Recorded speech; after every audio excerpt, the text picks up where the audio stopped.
To build your vocal visualizer, you're going to need some tools. These are the ones I recommend. A marker pen that can write on plastic, a pair of goggles for safety, a metric tape measure, a pair of scissors, pliers, and a hacksaw. If you have access to it, I also recommend a PVC cutter.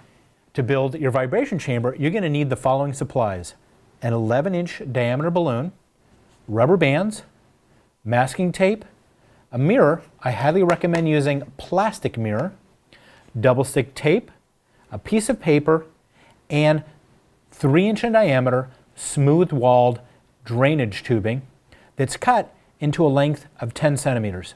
Finally, the last thing you're going to need is a light source. I highly recommend getting a low output red laser that's about 15 millimeters in diameter. I'll tell you why later. But whatever you do, make sure you're really careful with it. Never point a laser into your eye or anyone else's eyes. Your frame or skeleton of your vocal visualizer is made out of 1/2-inch Schedule 40 PVC. What you're going to need to do is cut it into the following lengths: 2 50-centimeter lengths, 1 5-centimeter length, 3 12-centimeter lengths, and 2 3-centimeter lengths. You're also going to have to get 2 PVC elbows and 3 PVC T-junctions. Now it's time to put together your skeleton. I laid out the pieces as they're going to be put together. This end is going to be where your light source or laser is going to go, and this end over here is where your vibration chamber is going to go. Let's start over on this end. Put your 12-centimeter long piece right in the middle, inserting your 3-centimeter long pieces into your T-joint, and then join it to your elbows. Put in your 50 long centimeter PVC pieces, and now what you're going to notice is that when you put these together, it's going to be narrower than the other end. So what you need to do is you need to squeeze these 2 pieces of PVC together and make this into a trapezoid. Once that's done, put your 12-centimeter long pieces into the other end, and this is going to be where your vibration chamber goes. Now we're going to make our vibration chamber. What you're going to need is your balloon, and you need to cut this. This is going to make the membrane of your device. And I recommend cutting it somewhere between the largest part of the diameter and the neck. I'm going to just put a line here. You don't have to do that, but I'm going to put it here just to kind of guide you where I'm going to make my cut. Now I'm going to take my scissors. I'm going to cut. Now that I made the cut, I need to stretch this membrane over my 10-centimeter long, 3-inch diameter smooth wall drainage pipe, but it might be a little tight. So what I recommend doing is pulling your balloon a little bit here and there to loosen it up, and then put it on top of your drainage pipe, put it on, and it's ready to go. Now it's time to cut your mirror.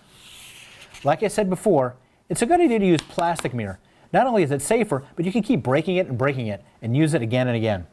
So in order to break this apart, you're going to need safety goggles.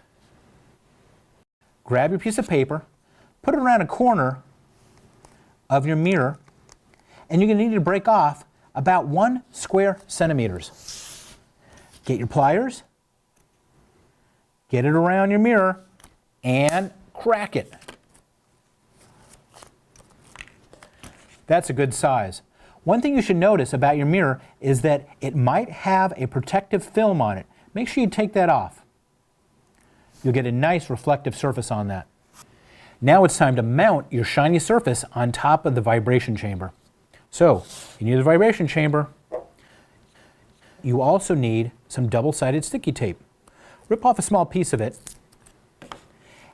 You're going to mount your mirror off-center on your membrane. So put your sticky tape down, peel the coating off, put the shiny mirrored surface on there, and you're ready to go. So now we're going to mount the vibration chamber. All you need are the rubber bands. Put them around your 12-centimeter long pipes.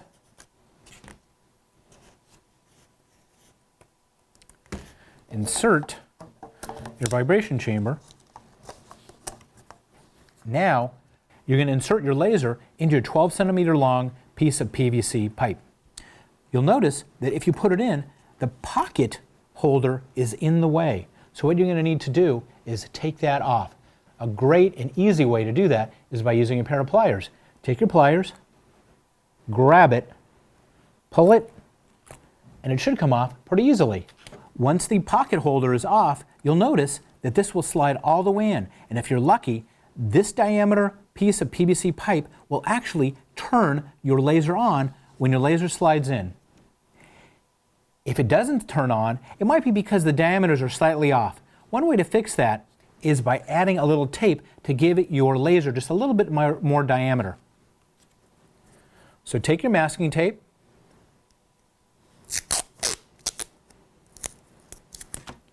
put it over your switch to kind of bulk up the diameter. When you push it in, it will turn your laser on. And when you pull it out, it will turn your laser off. So, here's your vocal visualizer. But in order to make this work, you have to have the laser beam hit your mirror. Put your laser into your tube so that it turns on, but you need to aim it onto your mirror. You can use this movement of the PVC in order to aim your laser, and you can also turn your vibration chamber so that the laser strikes the mirror. Now that you've finished building your vocal visualizer, it's time to take it for a spin. So, turn your laser on, make sure that it's going to point at the mirror, and it's not going to hit you in the face. Make sure it's not going to hit anybody else in the face, because you always need to take into account safety. Shine it at a flat surface, like a wall or a ceiling. And then it's time to take it out and have fun with it and experiment.